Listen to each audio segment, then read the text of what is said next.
গত এক বছরে বাংলাদেশের রাজনীতিতে এসেছে পট পরিবর্তন।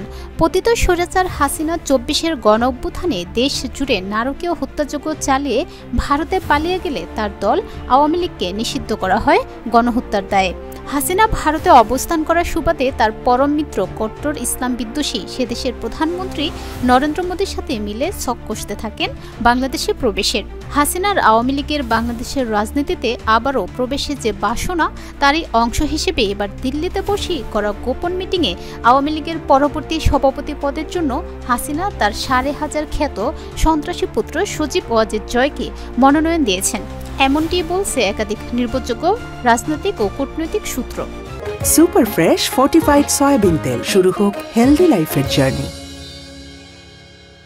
এদিকে সেই সূত্রের দেওয়া তথ্য মতে নিষিদ্ধ আওয়ামী লীগের যুগ্ম সাধারণ সম্পাদক ও সাবেক ফ্যাসিস্ট মন্ত্রী হাসান মাহমুদ লন্ডন থেকে এসে দিল্লিতে ২২ দিন অবস্থান করলেও দেখা মেলেননি তার কাঙ্ক্ষিত খুনি দেশদ্রোহী নেত্রী হাসিনার।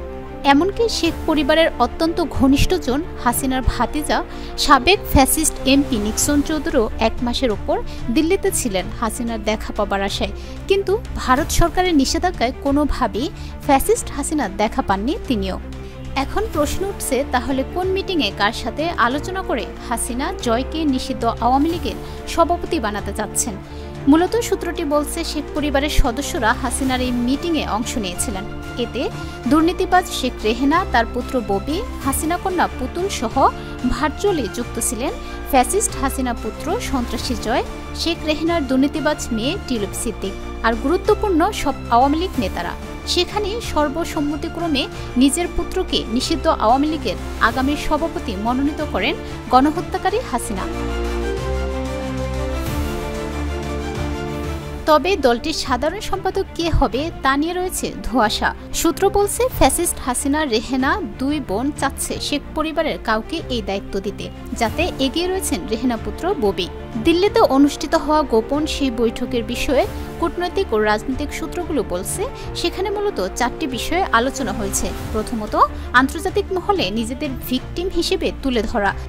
দ্বিতীয়ত, আগামী ২ বছরের মধ্যে কঠোর কৌশলে রাজনীতিতে পুনরায় প্রবেশের রুটম্যাপ। তৃতীয়ত, গণতন্ত্রের ব্যর্থতা দোহাই দিয়ে বর্তমান সরকার ব্যবস্থাকে প্রশ্নবিদ্ধ করা। চতুর্থ, নিষিদ্ধ আওয়ামী লীগের একটি শক্ত ভিত্তি গড়ে তোলা। এসব কৌশল বাস্তবায়নের জন্যই মূলত নিষিদ্ধ আওয়ামী লীগের বর্তমান ফ্যাসিস্ট সভানেত্রী হাসিনা তার সন্ত্রাসী পুত্র জয়ের হাতেই তুলে দিতে চান দলের ভার, যে কিনা সোশ্যাল মিডিয়ায় উগ্র পাগলের প্রলাপে অস্ত্র আর গুলির ভয় দেখায় বর্তমান সরকারকে। এদিকে নিষিদ্ধ হলেও আওয়ামী লীগ যে এখনো সক্রিয় এবং সংঘবদ্ধ হয়ে দিল্লির গোপন বৈঠকে ষড়যন্ত্রের পসরা সাজিয়েছে, সেটাই যেন প্রমাণ করে চুরি করা হাসিনার এই বৈঠক। শুধু ফ্রেশই উন্নত মানের সয়াবিন বীজ ইম্পোর্ট করে নিজেদের ফ্যাক্টরিতে উৎপাদন করে বলে তেল থাকে ফ্রেশ, যা আপনার ব্যাড কোলেস্ট্রল কমায়।